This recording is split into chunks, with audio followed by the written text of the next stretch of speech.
Olá, meu nome é Raquel. Este vídeo será produzido por mim e pela minha colega Fabiola.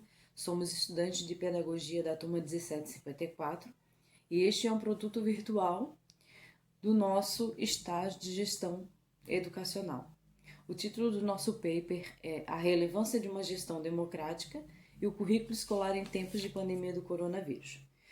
Neste momento em que há o isolamento social em combate ao coronavírus, o Ministério da Educação ele adotou o sistema IAD, o ensino à distância. Os professores precisaram reinventar suas aulas. O que antes era exposto em sala de aula, agora precisarão ser feitos em vídeo aulas. Por isso, a gestão democrática neste momento é indispensável, olhar atento o gestor educacional, para que essas práticas e o ensino cheguem a esses alunos com qualidade. Diante dessa situação, muitos professores estão apreensivos. A sua vida familiar, a sua vida cotidiana e também a sua vida profissional. E ainda há mais um obstáculo a ser vencido por eles, que é a inabilidade tecnológica. Por muitos, há faltas de experiências tecnológicas. Por isso, o gestor educacional ele precisa conhecer os seus colaboradores, precisa ter contato com eles, conhecer os seus desafios a serem enfrentados. Por isso, o objetivo deste vídeo é dar dicas de como a equipe gestora ela pode apoiar emocionalmente e também de como instruir a sua equipe a fazer uma aula online. Eu vou dar 5 dicas de como o gestor ele pode apoiar emocionalmente a sua equipe pedagógica. E a pesquisa, o link dessa pesquisa vai estar na descrição deste vídeo. A primeira dica é: o gestor deve estabelecer uma estrutura clara de gestão, ou seja, estimular a equipe a flexibilizar a sua rotina de trabalho com a sua vida cotidiana. Definir com eles metas para as semanas ou quinzenais. O gestor ele não pode fazer reuniões inesperadas, pois já há um grande impacto emocional na vida dos professores. Precisa haver diálogo entre eles. Tudo precisa ser programado. A segunda dica é propósito.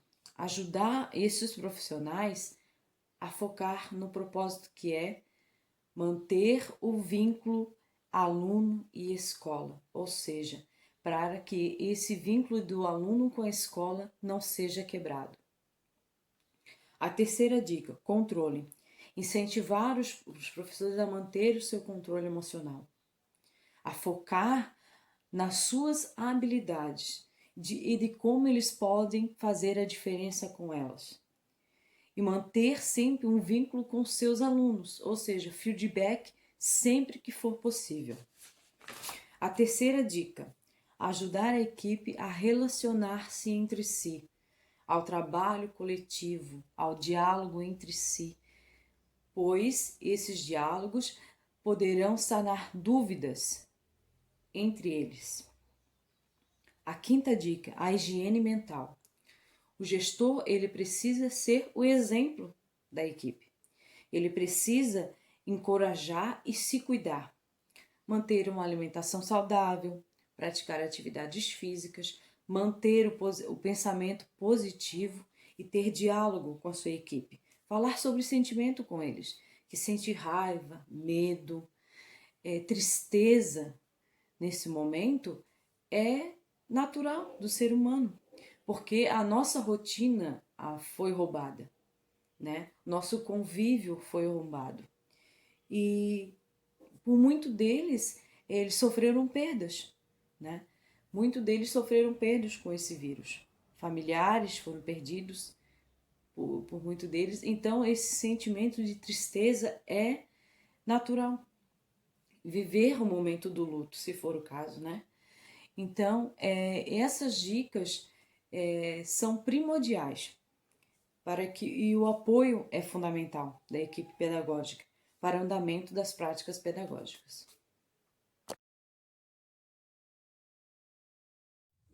Olá, meu nome é Fabiola, sou da turma 1754 do curso de Pedagogia E como minha colega Raquel apresentou, nós vamos agora vou estar falando sobre 9 dicas para uma aula atrativa, tanto na educação infantil como na educação fundamental.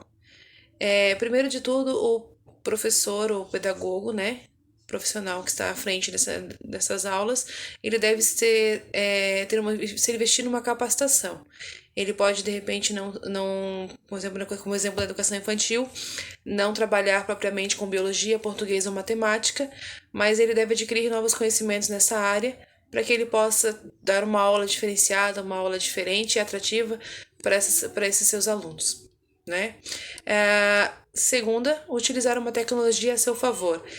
Buscar, apesar de nós não termos conhecimento, mas não ter o conhecimento, mas ir em busca de novas técnicas, novas táticas para que essa videoaula seja mais atrativa para aquele pro público para o aluno que está assistindo, porque sabemos que, né, é difícil permanecer um aluno em frente a um vídeo se for somente uma forma que a pessoa esteja somente falando, explicando a matéria. Então, de repente, buscar recursos para que essa videoaula, seja de uma forma mais atrativa, mais atraente para a criança, por exemplo, ou para o adolescente, com contações de histórias, de repente com sons, buscando algo diferenciado nesse momento para que a aula, para que a criança, a pessoa que está assistindo, o aluno, né, pare e preste atenção e realmente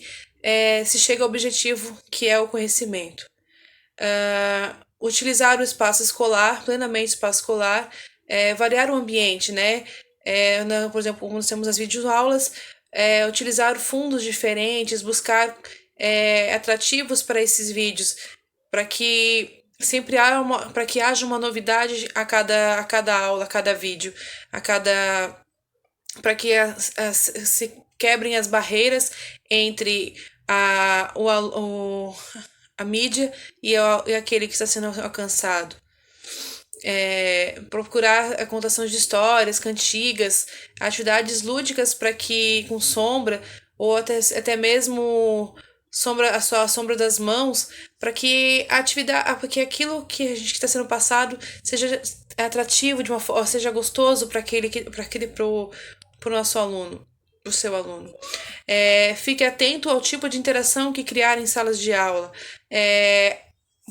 Porque a etapa de trabalhar a socialização é um fato muito importante. Então, durante essas aulas, é legal trazer algo que atraia, que mostre que aquela criança está participando daquele momento. Por exemplo, uma chamadinha, uma música, uma canção que chame a atenção, simplesmente fale o nome daquela criança. Isso pode estar trazendo de alguma forma a importância dela para aquela aula, a importância não somente dela para ela assistir, mas também a importância para o professor que ele está assistindo, que ele está buscando aquela aula que o professor preparou, mesmo que à distância.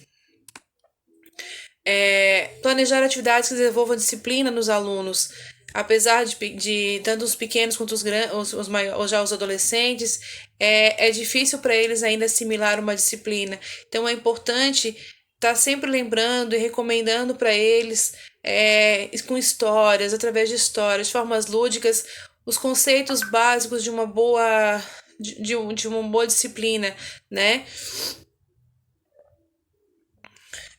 Para que eles possam conseguir, né, de alguma forma se organizar nas suas atividades, mesmo nesse momento de distância, né, não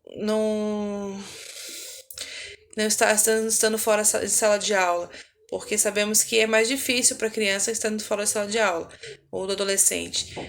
Criar aulas divertidas, né, como eu já tinha falado, em que a atividade seja estimulada. Estimular a criança, né, não trazer nada pronto, mas que ele possa, por exemplo, através de uma história, como ele terminaria essa história, como ele recontaria essa história da forma que ele acharia melhor. Como, por exemplo, trazer uma atividade trabalhando sobre o campo e a cidade, como ele vê essa cidade, como ele vê esse campo, desenhar, ilustrar de alguma forma que ele possa participar usando o seu conhecimento, a sua criatividade. É, dar ênfase às atividades que envolvam competência linguística, é, pode realizar atividades com as crianças e adolescentes que precisa conversar, que utilizar a conversa, porque por mais que estamos em videoaula, mas é importante ele questionar. Você terminou de contar uma atividade e perguntar: e você aí? Como é que você está? O que você acha dessa atividade? O que você acha dessa história? Para que a criança também procure lá do outro lado estar movimentando e mexendo com com o seu pensamento, com a sua linguagem, ou até mesmo estimular para que eles conversem em casa, em família, né, nesse momento que eles estão longe da escola.